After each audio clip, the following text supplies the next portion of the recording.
Salam sejahtera, saudara yang kekasih di dalam nama Tuhan Yesus Kristus. Kali ini kita akan memikirkan lagi satu topik yang baru, bagaimana seharusnya orang Kristen itu bertumbuh di dalam kehidupannya. Pertumbuhan adalah sesuatu gugatan, tuntutan yang tidak bisa tidak harus ada dalam kehidupan setiap orang percaya. Yesus sendiri mengatakan, bagaimana engkau mengenal seseorang? Pohon dikenal dari buahnya, demikian pula orang Kristen dalam kehidupannya. Seharusnya tampak nyata, sehingga tidak perlu dijelaskan, orang sudah cukup jelas untuk mengenalnya. Tetapi kalau sudah dijelaskan masih tidak jelas, justru menjadi sebuah gugatan dan pertanyaan yang sangat serius dan perlu untuk diperbincangkan. Nah, apa yang akan kita bicarakan, saudara? Kita akan melihat di dalam 2 Petrus pasal yang pertama, ayat yang ketiga sampai ayat yang ke-11. Nah, kita akan membicarakan bagaimana pertumbuhan itu harusnya terjadi dalam kehidupan setiap orang percaya.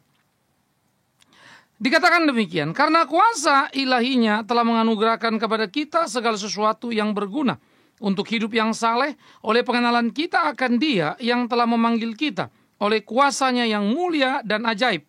Dengan jalan itu Ia telah menganugerahkan kepada kita janji-janji yang berharga dan yang sangat besar, supaya olehnya kamu boleh mengambil bagian dalam kodrat ilahi dan luput dari hawa nafsu duniawi yang membinasakan dunia. Justru karena itu kamu harus dengan sungguh-sungguh berusaha untuk menambahkan kepada imanmu kebajikan, dan kepada kebajikan pengetahuan, dan kepada pengetahuan penguasaan diri, dan kepada penguasaan diri ketekunan, dan pada ketekunan kesalehan, dan pada kesalehan kasih akan saudara-saudara, dan kepada kasih akan saudara-saudara, kasih akan semua orang. Sebab apabila semuanya itu ada padamu dengan berlimpah-limpah, kamu akan dibuatnya menjadi giat dan berhasil dalam pengenalanmu akan Yesus Kristus Tuhan kita. Tetapi barang siapa tidak memiliki semuanya itu, ia menjadi buta dan picik, karena ia lupa bahwa dosa-dosanya yang dahulu telah dihapuskan. Karena itu saudaraku, berusahalah sungguh-sungguh, supaya panggilan dan pilihanmu makin teguh. Sebab jikalau kamu melakukannya, kamu tidak akan pernah tersandung. Dengan demikian, kepada kamu akan dikaruniakan hak penuh untuk memasuki kerajaan kekal, yaitu kerajaan Tuhan dan Juru Selamat kita, Yesus Kristus. Saudara, menarik sekali bagian ini untuk kita pikirkan bersama-sama, bagaimana panggilan kita semakin nyata di dalam kehidupan kita. Mari kita memikirkan bagian ini. Prinsip pertama yang perlu kita ingat adalah kekristenan itu bukan sesuatu yang samar. Kekristenan itu bukan sesuatu yang kemudian kita mulai berpikir gimana yang menerjemahkannya. Kekristenan itu sangat familiar, seperti Anda melihat pohon durian lalu ada buahnya, tahulah Anda itu pohon durian berbuah. Ya, nggak perlu menafsir ini buah apa, kembang atau apa, karena clear sekali buahnya. Anda melihat pohon mangga, lalu lihat pohon mangganya, tahu itu pohon mangga, dan lihat ada buah mangga berbuah. Tidak perlu macam-macam. Sehingga kekristenan adalah orang yang sangat sederhana untuk dikenal, dilihat, sehingga dia dipahami dan tidak menimbulkan kesalahpahaman. Iya, dia mudah dikenal. Ada nggak sih buahnya? Oh ada, ya sudah selesai, begitu saja. Ya, menjadi sederhana. Nah nanti soal apa buah itu orang suka apa tidak, itu nomor 2. Tetapi bahwa pohon itu berbuah, itu fakta. Artinya kalau di dunia ini ya, tidak tentu kita baik, semua orang suka kita baik. Iya, karena bisa saja kita baik menurut orang lain, tidak menurut dia karena tidak cocok. Misalnya dengan selera atau dengan cara begitu. Itu bisa jadi masalah. Iya. Tipikal orang misalnya di dalam kesukuan, ada orang yang to the point kalau ngomong, yang satu bilang, wah dia ngomongnya kasar, padahal orang ini apa adanya sebetulnya, karena to the point. Tapi yang satunya suka basa-basi begitu. Itu kan soal selera. Tapi waktu to the point, yang dikatakannya benar nggak? Benar. Ya sudah, itu prinsipnya. Nah itu sebab di dalam pergaulan kebersamaan diperlukan kedewasaan. Hanya orang dewasa yang bisa bergaul dan menikmati perbedaan. Tetapi orang tidak dewasa tentu tidak akan pernah mampu. Dan itu menjadi penjara yang menyakitkan bagi dia. Nah, sekarang kita kembali kepada hakikat kita sebagai seorang anak Tuhan, saudaraku. Dikatakan bagaimana kuasa Tuhan telah dinyatakan kepada kita. Dan bagaimana kuasa yang dianugerahkan kepada kita itu berguna untuk hidup kita. Ya, saya suka kalimat ini. Berguna untuk hidup kita, sehingga hidup kita itu menjadi hidup yang berdaya guna, berdampak di dalam keseharian kita. Nah, kalau kasih karunia Tuhan itu berguna dalam hidup kita. Artinya bahwa hidup kita tentu akan menjadi manfaat di dalam lingkungan di mana kita ada. Dan saya kira ini menjadi sangat penting. Bagaimana kita memainkan peran kita. Bagaimana kita menjalankan hari-hari kita. Nah, oleh karena itu tidak ada orang Kristen yang tidak ada gunanya di dalam hidupnya. Semua orang Kristen berguna di dalam hidupnya. Karena itu kan tidak heran kalau Tuhan mengatakan jadilah garam dan terang dunia. Ketika kita tidak menjadi terang, artinya kita tidak punya guna. Kalau kita tidak berguna, artinya kan kita bukan Kristen. Karena tidak mungkin kasih karunia Allah, tidak mungkin kuasa ilahi yang dinyatakan pada diri kita tidak berdampak apa-apa di dalam hidup kita. Gimana orang tahu kita dikuasai oleh kuasa Allah? Tentu makna kehadiran kita dong, gunanya kehadiran kita dong. Nah, karena itu menjadi sesuatu yang prinsip, sesuatu yang penting untuk kita sadari di dalam keseharian kehidupan kita, saudaraku. Nah, oleh karena itulah setiap orang percaya seharusnya menyadari betul bagaimana ia bisa berguna di dalam kehidupannya. Ya, nah ini menjadi tolok ukur pertama kita. Ya, sejauh mana saya berguna. Nah, di dalam bagian-bagian seperti ini kemudian kita melihat kebergunaan kita tidak bergantung itu kepada kekuatan kita, tetapi kepada kemurahan Allah yang dinyatakan kepada kita. Maka kemurahan Allah itu menstimulan kita, kemurahan Allah itu yang merangsang kita di dalam kita berproses dan bertumbuh sesuai dengan kemampuan yang ada pada kita. Ya. Sehingga semua yang ada pada kita itu menjadi sesuatu yang luar biasa, yang keluar dan berdaya guna di dalam keseharian kehidupan kita. Kan begitu. Nah, sehingga pertumbuhan yang menjadi gugatan, pertumbuhan yang menjadi tuntutan itu tampak nyata, ya, di dalam hidup kita. Nah, jadi saudara, bagaimana itu menjadi sesuatu yang tadi bisa dikenali, itu penting. Ingat ya, Tuhan memberikan kita kuasa. Kuasa itu tidak berhenti loh. Memproses seluruh apa yang dalam diri kita. Sehingga keluarlah segala potensi yang ada pada diri. Dalam rangka ingin dikembalikan kepada Allah itu. Kalau kita dikasih otak yang pintar, artinya kita pakai otak yang pintar itu untuk melayani Tuhan dong, kan begitu ya. Maka di dalam kegairahan yang hebat ingin melayani Tuhan, Tuhan tolong. Sehingga otak itu menjadi maksimal, ya, di dalam memberikan kontribusi, ide-ide dan pikiran-pikiran dan seterusnya. Kalau kita punya tenaga energik gitu kan, Tuhan memberkati tenaga kita itu, sehingga kita mempunyai semacam satu kekuatan ekstra dalam menjalankan segala sesuatu, karena gairah atau semangat yang besar. Nah, sehingga orang menjadi betul-betul berguna di dalam kehidupannya tadi, muncul keluar. Ya, ini menjadi sesuatu yang sangat penting. Nah, yang kedua yang perlu kita tahu, saudara, bertumbuh itu bukan saja kita berguna, tetapi juga bertumbuh membuat kita terjaga. Apa maksudnya terjaga? Bertumbuh membuat kita terjaga begini. Kalau seorang Kristen ikut Tuhan tidak bertumbuh, dia akan dilindas oleh angin zaman. Dia akan terbawa oleh arus zaman. Maka arus yang salah akan menghanyutkan dia. Sehingga dia akan hanyut pada arus yang salah.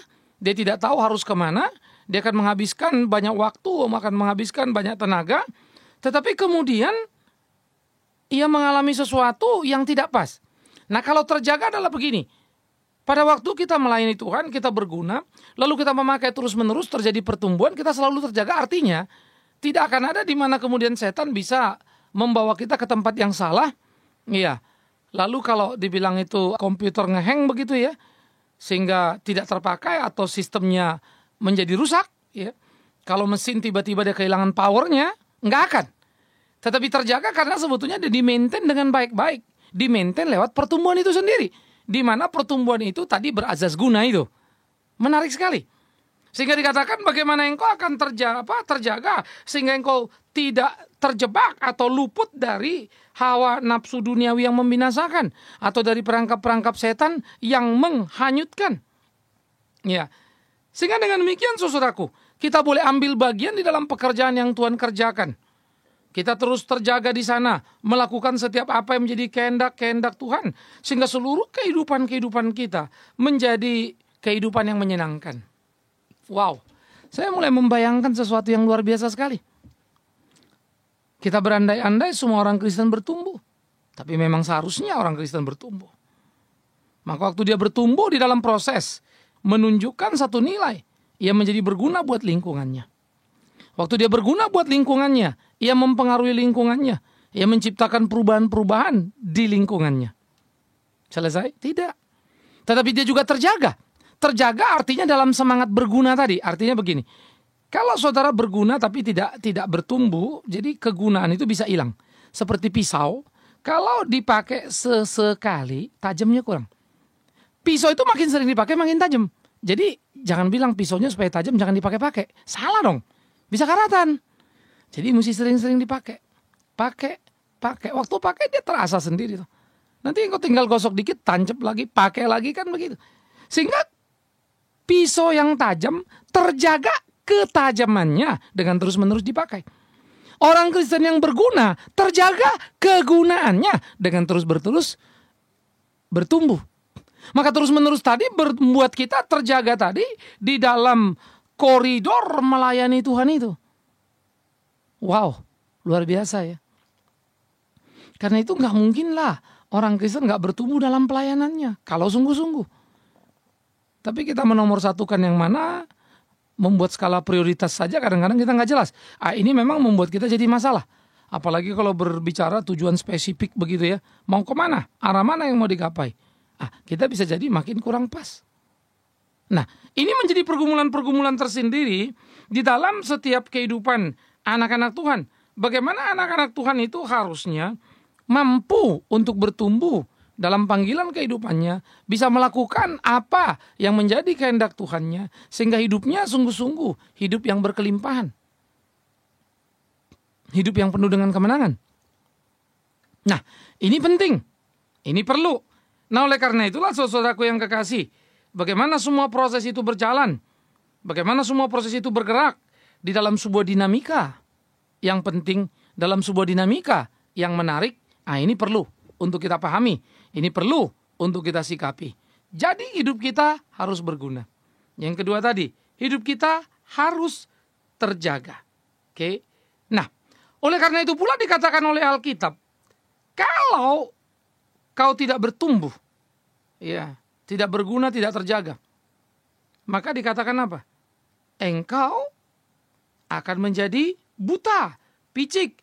Karena kau lupa bahwa dosa-dosamu yang dahulu telah dihapuskan dalam pengertian, engkau akan kehilangan pemahaman itu. Ternyata pemahaman yang benar, dalam pengalaman yang benar bersama Tuhan, menjadi satu putaran yang benar. Putaran yang benar di dalam konsep iman ini tadi, membuat kita makin kuat, makin bertumbuh. Maka waktu saya berguna, saya terjaga, maka saya akan maksimal di dalam menggapai segala apa yang kita kerjakan. Maka di situ saya memenangkan berbagai pertandingan. Saya berguna. Saya terjaga. Saya final. Wah, menarik sekali. Sehingga pada waktu dikatakan berguna, terjaga, dan menggapai titik akhirnya, ini menjadi penting saudaraku. Nah, oleh karena itu orang Kristen yang tadinya mengenal Tuhan, merasakan kasih Tuhan dan berguna, merasakan kasih Tuhan dan terjaga, ia tetap diingatkan akan kebenaran firman, ia tetap ingat akan kuasa firman. Kapan? Pada waktu dia berguna. Kapan? Pada waktu dia terjaga. Akibatnya apa? Ia tidak terhilang. Kan begitu kan? Sehingga dia berguna, terjaga, final, tidak terhilang. Jadi nggak ada yang aneh kan ikut Tuhan ya? Ayo kita mulai pikir. Kalau on the track loh. Yang repot misalnya kalau dia khotbah misalnya. Dia berkhotbah, tapi nggak pernah diisi lagi. Lalu dia sudah mulai bolak-balik, muter-muter. Rutinitas. Karena rutinitas, dia mulai kehilangan greget persekutuannya dengan Tuhan. Kehilangan greget persekutuan dengan Tuhan, kemudian dia amblas. Dia amblas, ya dia hilang. Lalu orang bilang, padahal dulu begini-begini loh, kok bisa ya? Ya itu tadi. Karena sebetulnya kegiatan dia yang terus-menerus, yang masih jalan berkhotbah itu, sudah merupakan kegiatan ulangan. Dia sudah tidak terjaga lagi. Itu hanya merupakan satu rutinitas yang dikerjakan, tapi dia sudah tidak terjaga lagi. Sehingga dia mengalami kekacauan, dan dia terhilang di dalam keterjagaan tadi. Begitu juga kalau kita aktivis. Begitu juga kalau kita orang kantor. Kita kerja terus-menerus. Oke. Sesudah kita kerja, tadinya kita ke gereja nih. Tapi lama-lama kerja itu lebih kuat gugatannya karena ada target, ada tujuan. Pasti saudara mati-matian dong di dalam kerjaan. Wah, saudara berkembang loh secara karier. Karena di dalam kerja engkau berguna. Di dalam kerja engkau terjaga, dalam kerja engkau mencapai titik akhir atau titik maksimal yang bisa kau capai dalam kerjaan. Tapi pelayanannya ambruk, pelayanannya korban. Ironisnya, memang lebih banyak orang sukses di dalam pekerjaannya. Tidak mudah menemukan orang sukses dalam pelayanannya. Sedih ya. Padahal pelayanan justru mestinya sesuatu yang menjadi inti dari seluruh kehidupan. Bahkan pekerjaan pun harusnya dalam kerangka mengcover atau membackup seluruh pelayanan yang kita kerjakan. Mestinya kita di sana. Mestinya kita di situ menikmati seluruh pergumulan, menikmati seluruh kehidupan kita dalam menjawab panggilan Tuhan itu. Sehingga kita mengalami kemenangan demi kemenangan dalam hidup kita. Memasuki hari-hari kita. Ya. Nah, oleh karena itu saudaraku, bagaimana berguna, bagaimana terjaga dan tak terhilang menjadi suatu pergumulan yang penting di dalam iman Kristen kita. Karena itu tidak bisa dibayangkan. Bagaimana orang bisa bertumbuh kalau tidak melayani Tuhan? Tapi bagaimana orang bisa melayani Tuhan kalau tidak menyadari panggilan itu? Kalau tidak ada panggilan itu di dalam hidupnya? Kalau tidak ada cinta kasih dan kekuatan yang menggerakkan dia? Tetapi bisa saja Tuhan mau kita bergerak, dinyatakannya cinta kasihnya, tapi kita merespon dengan yang salah. Kita memadamkan api itu. Kita terlena. Atau kita sempat berjalan, tapi kemudian tidak terjaga. Lalu kita terjebak pada rutinitas. Kita masuk pada perangkap-perangkap palsu. Masih di situ, masih melayani, masih berkhotbah, tetapi kemudian kita sudah kehilangan kuasa. Sehingga kuasa tidak lebih daripada kata-kata yang kita perkatakan. Tapi sebetulnya output dari seluruh kehidupan bisa diukur. Lihat aja hidupnya gimana. Lalu kita bisa ukur. Maka sebetulnya yang terjadi apa? Sebuah kesalahan yang menyedihkan. Yang harus segera diperbaiki. Tetapi waktu terus berjalan. Sehingga garis final, garis finish semakin mendekat. Oleh karena itulah supaya tidak terhilang di dalam kehidupan kita. Kita mesti tetap sungguh-sungguh, tetap setia. Melakukan apa yang menjadi kehendak Tuhan kita. Karena itu dikatakan kita supaya berusaha sungguh-sungguh. Sehingga panggilan, pilihan makin teguh. Ya. Hanya dengan demikian, kita tidak akan tersandung dalam kehidupan ini. Karena pasti setan akan terus melemparkan kerikil-kerikilnya, batu-batunya. Supaya tiap orang yang berjalan dalam Tuhan bisa tergelincir, jatuh, kalau perlu hancur. Tentu setan akan senang sekali. Tapi kita diingatkan, kita disadarkan, itu menjadi pergumulan pertarungan yang tidak pernah selesai dalam kehidupan kita. Nah, saudara-saudaraku yang kekasih, disinilah kita memikirkan bagaimana kita hidup sesuai dengan kehendak Tuhan, supaya kita menjadi orang yang teguh, ya, sedang berjalan menuju ke surga yang mulia. Saya suka sekali hidup itu digambarkan dalam sebuah pujian yang berkata begini, kini kita tempuh jalan ke surga, kan bahagialah hari depan kita. Itu kita sedang berjalan dari sini di sementara ini menuju surga mulia. Mestinya kan dari sementara kepada kekal, dari dunia ke surga, perjalanan ini kan mestinya menyenangkan ya. Iya. Kalau sampai nggak menyenangkan kan aneh sebetulnya. Iya kan? Nah, oleh karena itulah kita yang mempunyai bekal di dalam diri kita. Tidak penting lingkungan kita kayak apa, tapi penting kita siapa. Karena kita akan mempengaruhinya. Perhatikan kalimat itu. Tidak penting lingkungan kita kayak apa, tapi penting kita siapa. Karena kita akan mempengaruhinya. Ya. Sehingga dengan demikian kita dipakai Tuhan untuk berguna. Tapi kalau kita sudah mempengaruhi lingkungan kita tadi, kita berguna, baik, awas. Kita harus tetap terjaga, melakukan on the track, tempat yang pas, supaya kita tidak meleset. Kalau kita sudah melakukannya dalam keterjagaan tadi, puji Tuhan, perjalanan menuju surga makin menyenangkan. Perjalanan menuju surga makin luar biasa. Karena itu tiap engkau yang punya pergumulan, persoalan dalam kehidupanmu, pertandingan, pertarungan, tarik-menarik, maju, mundur, pasang surut, satu hal penting. Berpegang pada Dia. Supaya Dia terus menguatkan kita.